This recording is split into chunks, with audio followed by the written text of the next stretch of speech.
Depuis on ami toujours plein, il pas jamais eu un bon moment, il pas jamais passé un bon moment. Tout bagay toujours difficile pour lui, tout bagay son problème. La peut utiliser. Pour manger ou pour travail. C'est même genre avec Zanmi. Pour relation rester avec respect, avec communication, il travail pour faire. C'est même genre là dans mariage.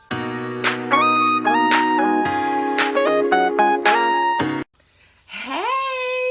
Bonjour, bonsoir, bienvenue sur page moyen. Non, moi c'est Daphne et il est un plaisir pour moi avec aujourd'hui. Attendez, si c'est pour la première fois tomber en bas page ça, si vous pouvez abonner, si vous pouvez partager, si vous pouvez like, si vous pouvez subscribe.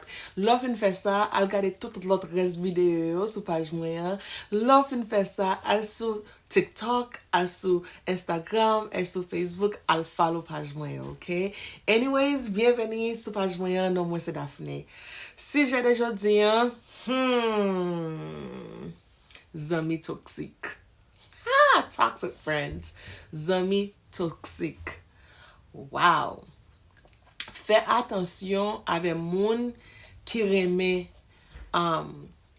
love bombing. Comme dit love bombing en créole. Bon, ouais. Yon moun qui démontre li remet en pile. Li remon plus que li remet tête li. Fais attention avec zami sa yo.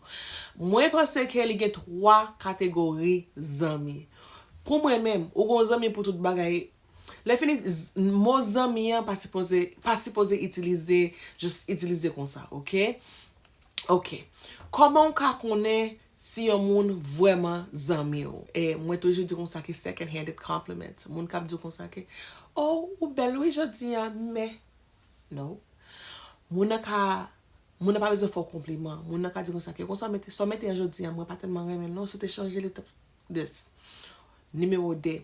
Toujours dire comme ça que si vous pas inviter dans mariage, pas inviter dans baby shower parce que moi pas venir. OK? Si vous pas inviter dans mariage, pas inviter dans baby shower. Ça veut dire on pas aller dans mariage là, moi pas venir dans baby shower. Non. Li pas comme ça.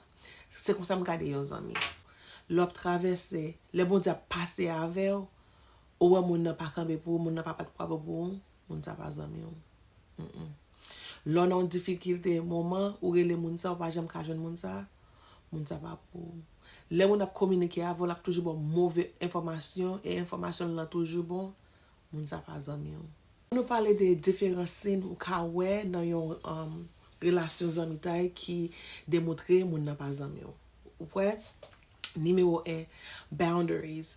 L'on mette boundaries là, moun n'a pas care. Donc moun n'a pensé que li carré lo n'importe là, moun n'a pensé que li ka dérespecter ou Jean vle, moun n'a pensé que li ka parler que n'importe parole avec bouche li, moun n'a pensé que li ka dit que n'importe parole li vle sans consequences, moun n'a pensé que l'elle ou supposé répondre ou pas répondre c'est une attitude, c'est un problème, moun ça va pour.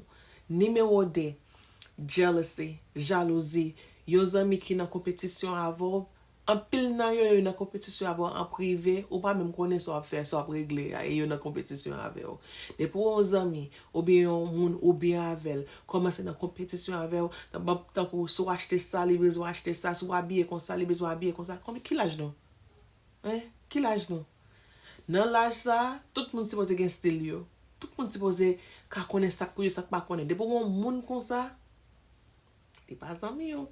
OK, yo lot sin ou ka wè encore yo zami qui reme gossip. Oh, I hate gossipers. Ba même moun qui gossip non?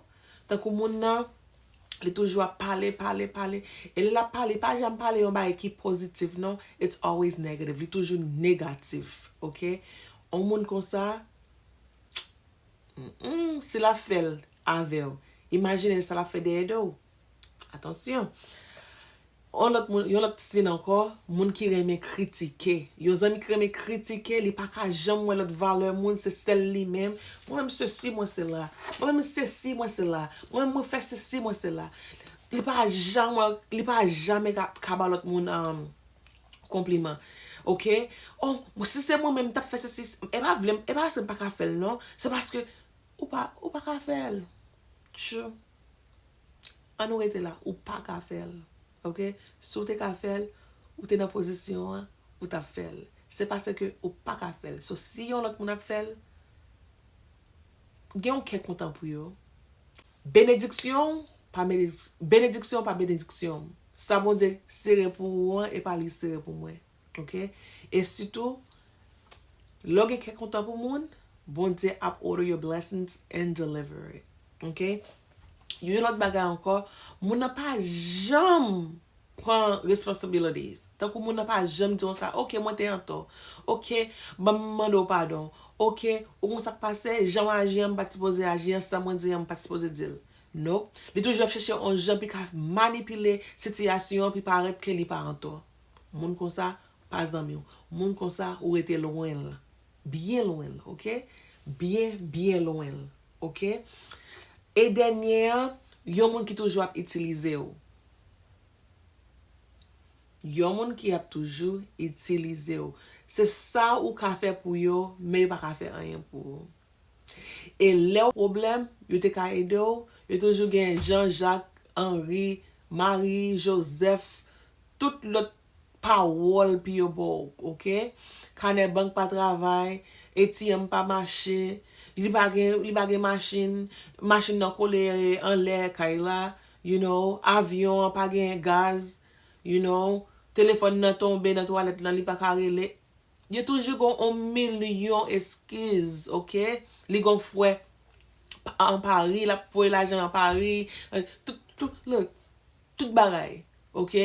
Li te peye dim samedi, sa vle di li pa gen anko. Men ou men, depil rele ou li nan difiklite, ou nan difiklite mwa kay sa mbaka peye non, ou men, se tout voye. E pi tou kon rive nan chemen ou men ou bezwen edli ou baka wel, sa ou zami ou rete for. Il ap itilize ou sa rele manipilasyon. E li toujou a plenye pou rete loin moun sa. Ok? Anyways, depi nou nou wele sa, oui, mbon la. Mba nan travay jodi, a oubliye. Anyways, se 10 minutes mka fe. Mba ka fe plus ke 10 minutes parce ke mne bay fe. Sou ka we, deja abye parce ke mwa al soti ave petit mwa ave marim. Ok? So, mba ka fe plus ke anke sa. Family life, la vi fami, vwaman important pou mwen. Li yon priorite pou mwen. Non priorite pou mwen tou, mwen reme nou anpil. Men depo wè se lep mal pas ave fami mwen, lep mal pas ave marim, petit mwen pa nan negosyasyon. Mwen pa negosye, ok? So anyways guys, pavle pou ka komante, pou like, pou subscribe, pou ka komante, e ma pou nou nan not video. Mwen reme nou anpil.